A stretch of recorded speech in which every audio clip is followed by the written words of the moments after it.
I Come on, I don't give a shit. Nobody gives a shit. Come on. 2003, the Sudanese armed forces have been fighting against rebel groups called the Sudanese Liberation Army Movement and the Justice and Equality Movement. Because the rebel groups draw the support of the civilian population and ethnic groups, the Sudanese armed forces have been destroying, burning villages, and killing hundreds of thousands of people, and raping thousands of innocent women and girls. The problem is, many people don't know. I want to know how many people had ever even heard of genocide in Darfur. So my friends and I took our Friday afternoon to interview people. We interviewed people of many different ages and countries. I decided to ask everyone the same 5 questions.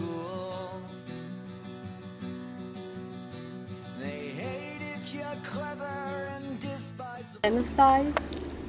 No. Or No. genocides? At the moment. Yes, I do. Okay. Can you define genocide? Probably in Africa, somewhere close to the Sudan, there's a mass genocide going on.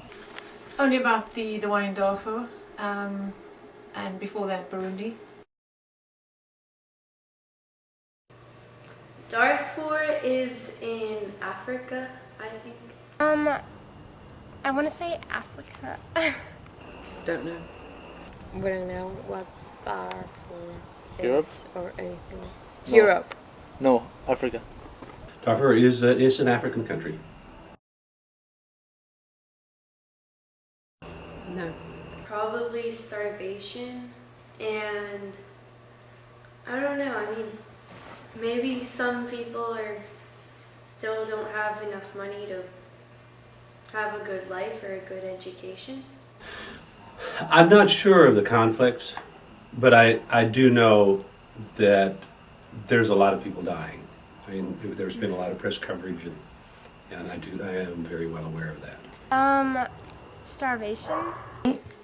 After asking these questions, we gave them some information on Darfur. And raping thousands of innocent women and girls.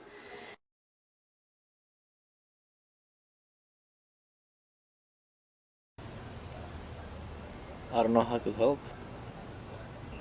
I don't know how I could help, but I wish we knew more about it.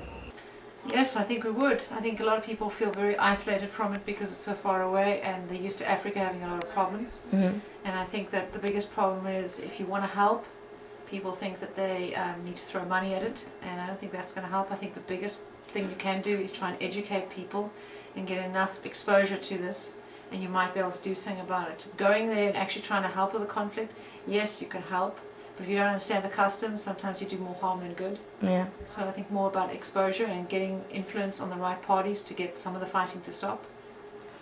Well, if I could, I will support the groups that are helping already, because as an individual you cannot really help something with that major conflict, you know. But I would support, and I would pray a lot.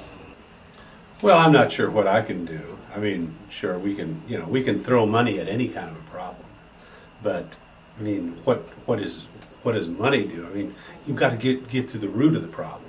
Yeah. You know, what's the reason for the genocide? I mean, this is what we've got to look at. I mean, sure, I'm sure that there's thousands and millions of people probably migrating to other areas that, as far as feeding them and all this and that we can do, but it's any kind of a problem. You got to look at the root of the problem, no matter what. I was surprised to see how many people didn't know anything about the genocide in Darfur. The first step to solve a major problem like this is to raise awareness of the problem. I truly hope that everyone I interviewed tries to do something about this. They did agree to go look at the website savedarfur.org and find out how they can help. You can also help. Send a letter to your senator asking him or her to do something about the conflict in Darfur. Or you can join an organization like Save Darfur.